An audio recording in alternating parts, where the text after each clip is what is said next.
appreciated in a community as well. One reason why I love serving this community, one reason why I'm here, is because it's a community that doesn't always agree on what is perfect. There was a marketing team a few years ago that came up with some different postcards to describe West that they intended to give out to folks. And they were some cute taglines. There was Washington Ethical Society, how did it go? Yes, all of the baby, none of the bathwater. So throw the baby out the bathwater. There was one very beautiful with a tree that said something like many roots, one tree. That was lovely. One of the perhaps less understandable but also more accurate was simple. It had a picture of a sheep and it said, "No sheep here." Just wait, no sheep. Flock. No? Okay, so we didn't end up using that postcard. But the idea behind it was great, right? The idea was that in a traditional religious community, perhaps as we imagine it, we are a flock of sheep who follow the shepherd, I don't know, docilely. I will say I have a lot of colleagues that serve traditional religious communities, and I'm not sure that there are sheep anywhere. But certainly in a community like ours, in a tradition that values the free voice as much as ethical culture does, we have no sheep, we have perhaps cats, herding cats, is that a metaphor that's used. Sometimes I like to say herding sheepdogs. Everyone thinks they're the herder.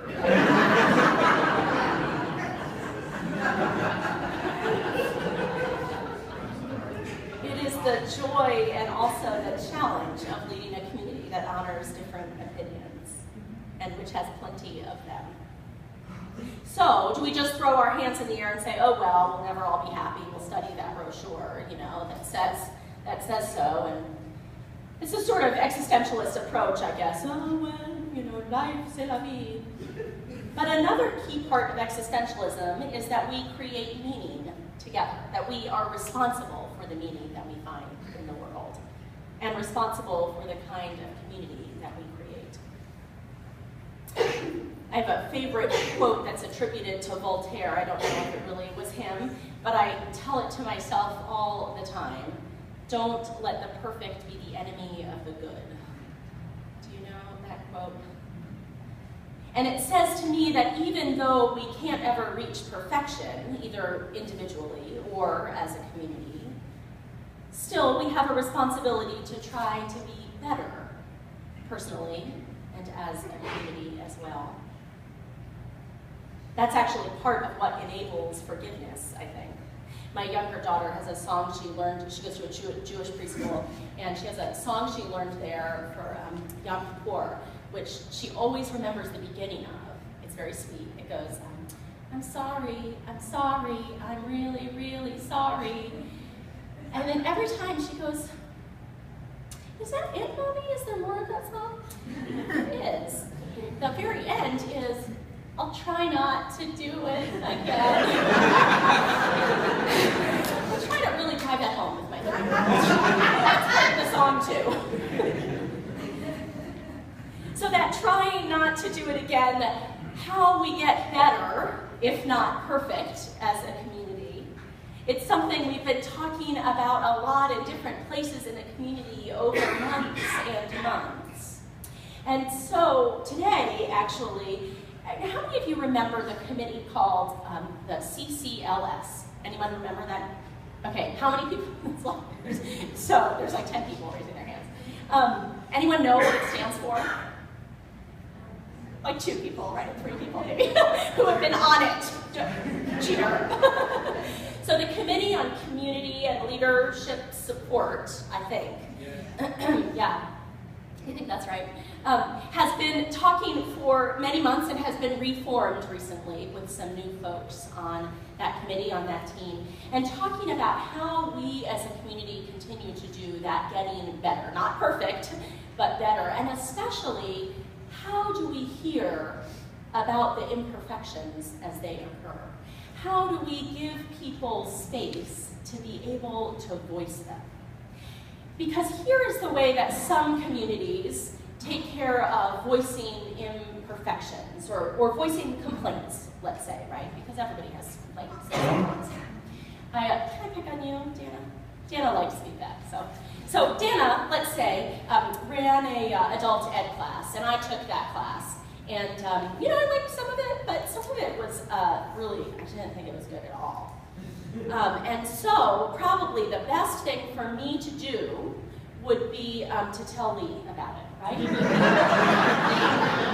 Dana's class was terrible. I don't say it too loudly because she might hear. The challenge with that, although perhaps Lee enjoyed the conversation, I don't know. The challenge with that is that it doesn't really enable Dana to make that class much better, does it? Dana, did you feel, no, not able to make the class much better? Yeah. So that's such a common way for congregations to approach feedback that there are actually like whole books written about it. And then there are models that offer a different alternative. So the CCLS, which by the way is also in the process of trying to do a name change so that they're a little bit more recognizable. But for now, the CCLS is using a process that was started at a congregation in Texas. And we read about that process under a blog titled, How to Complain at Church. Isn't that great? How to complain at church. The thing I loved about it is I think often in a community like ours, we think we better not complain, We don't want to hurt Dana's feelings because she worked hard at that adult ed class. And so that's why it's really better for me to just tell Lee about it, because I won't hurt Dana's feelings, and Lee will know, which probably is important, and then, Lee could tell Art, and that might be good too. And Art might tell Sonia, and that would help also, probably. And maybe Dana would hear about it at some point, you never know. Yeah, do you think she would hear about it at some point, Art? But it would take longer, right? And so here's what we're doing instead. Here's how to complain at Wes. The CCLS is creating what they're calling actually a feedback center. They wanted to make sure that you knew you didn't only have to complain to them. You could also tell them something that was really super awesome, and that would be great too. But the feedback center is going to be set up at the welcome table after platform, and it'll be staffed by folks from the CCLS. That's Bob Picorni, Barbara Blaylock, Dill Boland, and Chris Chafe. Not all of them at once, because that would maybe be a little bit intimidating, actually. And they'll have notebooks, and you can just come up and give them feedback.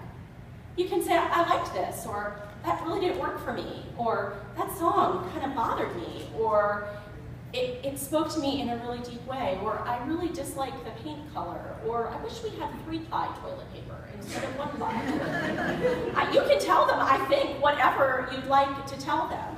Now they'll write down and maybe talk with you a little bit about it and try to understand better. And they'll put your name with it, because one of the ways that we complain in a community like ours is we have our names attached to it. We don't, slip like weird notes. Dana, someone didn't like your class, but I can't tell you who.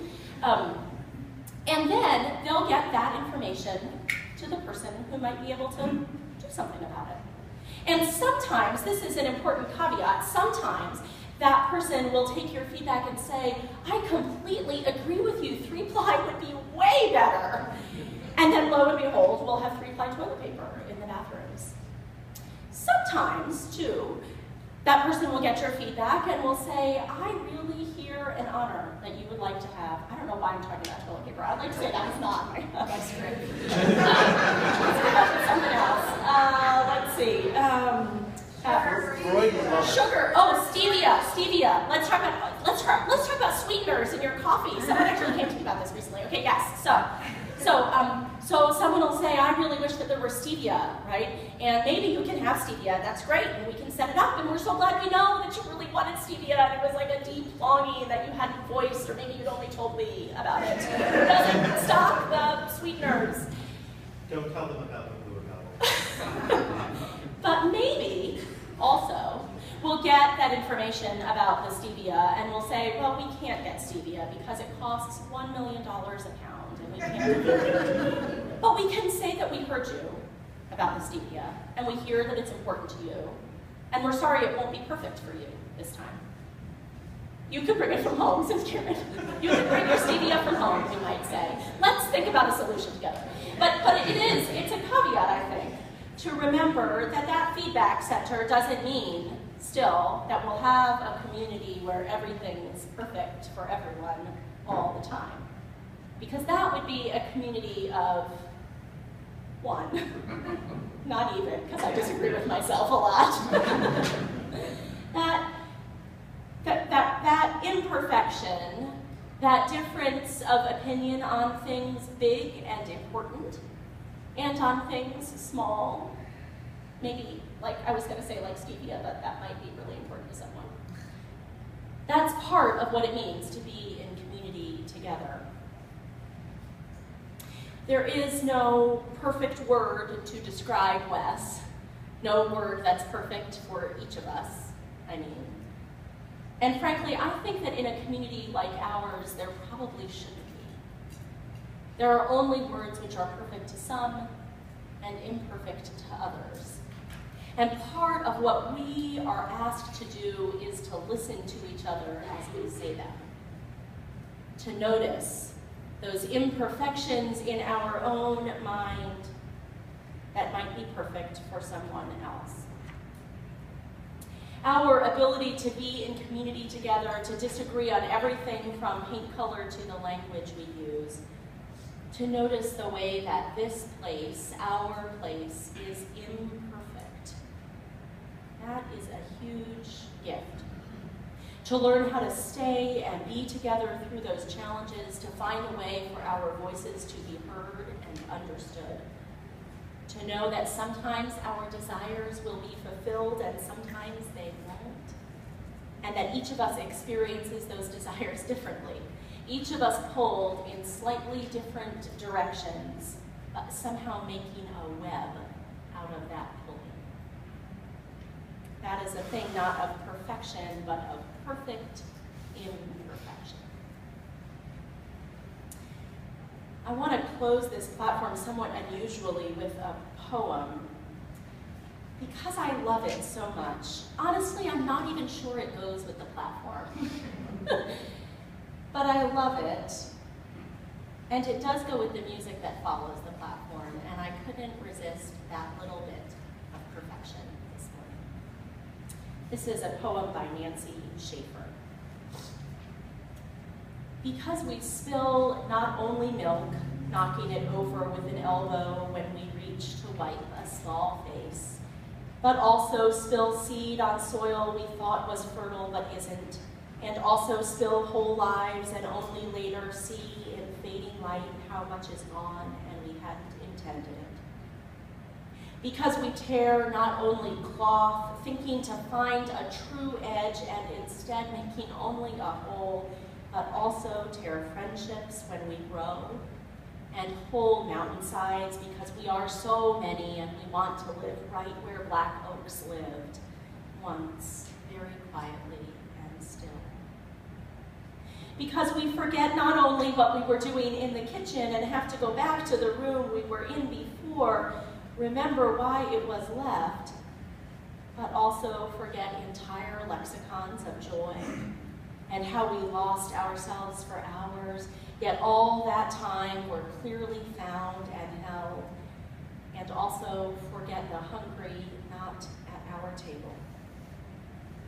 Because we weep not only at jade plants caught in freeze and precious papers left in rain, but also at legs that no longer walk, or never did, although from the outside they look like most others, and also weep at words said once as though they might be arranged, but which once loose, refuse to return, and we are helpless.